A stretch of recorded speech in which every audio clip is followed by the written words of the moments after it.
S25 ultra को launch हुए 1 साल हो चुका है और अब खबर है कि फरवरी 2026 में S26 अल्ट्रा भी लॉन्च होने वाला है। तो आज की इस वीडियो के अंदर मैं आपको बताने वाला हूं कि S26 अल्ट्रा के अंदर कौन से फीचर आ सकते हैं। तो सबसे पहले बात करूंगा डिस्प्ले और इसके डिजाइन के बारे में।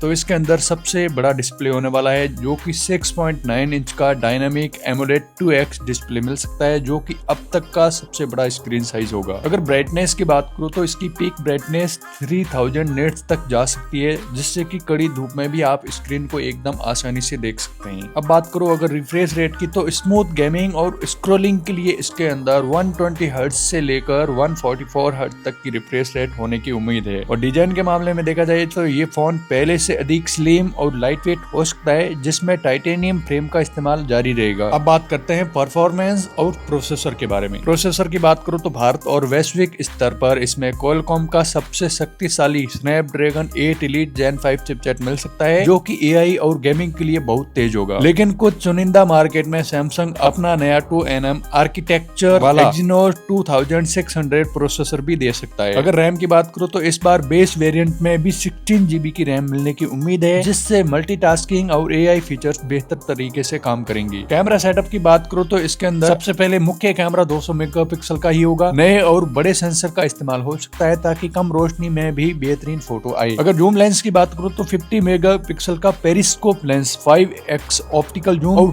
10 मेगापिक्सल या फिर 12 मेगापिक्सल का 3x टेलीफोटो लेंस मिल सकता है। इसमें गैलेक्सी AI 2.0 होगा, जो फोटो से ऑब्जेक्ट हटाने और वीडियो की क्वालिटी को रियल टाइम में सुधारने में मदद करेगा। अब बैटरी और चार्जिंग के बारे में बात करूं तो इसके अंदर 5000 mAh की बड़ी बैटरी होगी और इसके अंदर फास्ट चार्जिंग के लिए सबसे बड़ा अपडेट मिल सकता है। कुछ लीक के अनुसार ये 60 वॉट फास्ट चार्जिंग को सपोर्ट कर सकता है, क्योंकि S25 अल्ट्रा के अंदर 45 वॉट थी। इसमें एक और सपोर्ट मिलेगा QI2, यानी कि इसमें मैग्नेटिक वायरलेस चार्जिंग यानी कि मैगसेफ की तरह ही कुछ सुविधा मिल सकती है। अब पांचवा है सॉफ्टवेयर और कुछ अन्य फीचर्स, जिनके बारे में बात करूं तो इसके अंदर Android 16 मिलेगा, यानी कि यह फोन लेटेस्ट One UI 8.5 जो कि Android 16 पर बेस्ड है उसके साथ में मिल सकता है। सॉफ्टवेयर अपडेट की बात करूं तो सैमसंग इस फोन के साथ 7 साल तक के सिक्योरिटी और OS अपडेट का वादा कर सकता है, जो कि ऑब्वियसली करता भी है। बाकी अगर लॉन्चिंग डेट के बारे में बात करूं तो फरवरी एंडिंग या फिर मार्च के शुरुआती दिनों में ये लॉन्च हो सकता है, जो कि गैलेक्सी अनपैक्ड इवेंट में लॉन्च हो सकता है। कीमत की अगर बात करूं तो भारत में इसकी शुरुआती कीमत 1,35,000 से लेकर 1,40,000 के बीच होने का अनुमान है। बाकी आपको क्या लगता है इस स्मार्टफोन के बारे में, मुझे कमेंट सेक्शन में लिखकर जरूर बताना। बाकी फ्लिपकार्ट पर S25 अल्ट्रा अभी काफी सस्ता मिल रहा है। अगर आप वो परचेज करना चाहते हैं तो नीचे प्रोडक्ट में टैग किया गया है, वहां से आप डायरेक्ट परचेज कर सकते हैं उसकी एक्सेसरीज वगैरह।